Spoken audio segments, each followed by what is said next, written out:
AC Minor binuhat ang Zeus Coffee, Capital One bokya pa rin.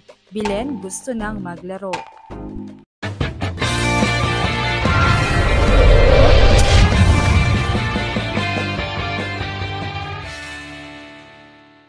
What's up, Volleyball Nation? Welcome back to my YouTube channel. Narito ako para magbigay sa inyo ng updates tungkol sa mundo ng volleyball.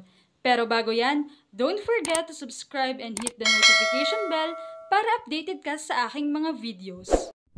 Sa wakas ay nakapasok na sa win column ng 2025 Premier Volleyball League on Tour ang Zeus Coffee matapos nitong talunin ang Capital One sa isang intense na laban na umabot sa 5 set, 20-25, 26-24, 23-25, 25-18 at 15-11 nitong linggo ng gabi sa Inares Center.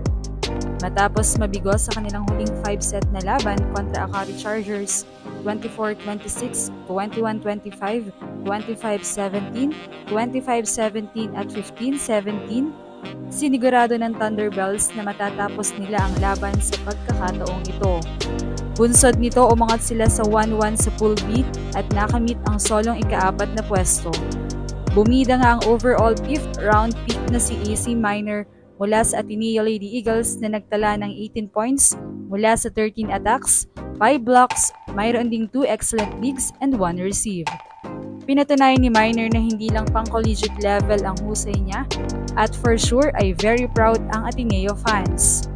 Samantala, pupunta sa sunod namang laban ang Zeus Coffee sa City of Pasig Arena sa Iloilo para sa magkasunod na laban kontra sa mga powerhouse teams na Creamline at Signal sa July 19 at July 20.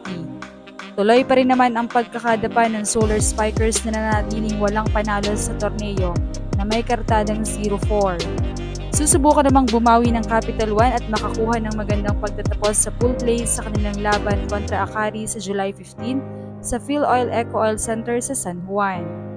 Isang nakakalungkot nga na simula ito para sa Solar Spikers dahil nga kamakailan lamang ay inanunsyo ng team manager ang pagpapalit nila ng coach dahil ang gusto nila ay resulta at nakita nilang kayang ibigay ito ni Coach De Brito, subalit tila wala pang nakikitang resulta sa team. Kaya naman ipinahayag ni number 1 overall pick na si Bella Bilen ang kagustuhan niyang makatulong at makapaglaro na ngayon ay nasa sideline lamang. Gusto na niyang makatulong sa team.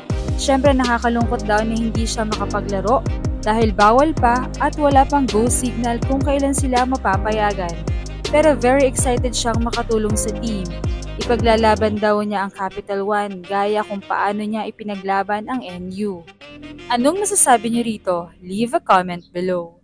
Thank you for watching and don't forget to subscribe.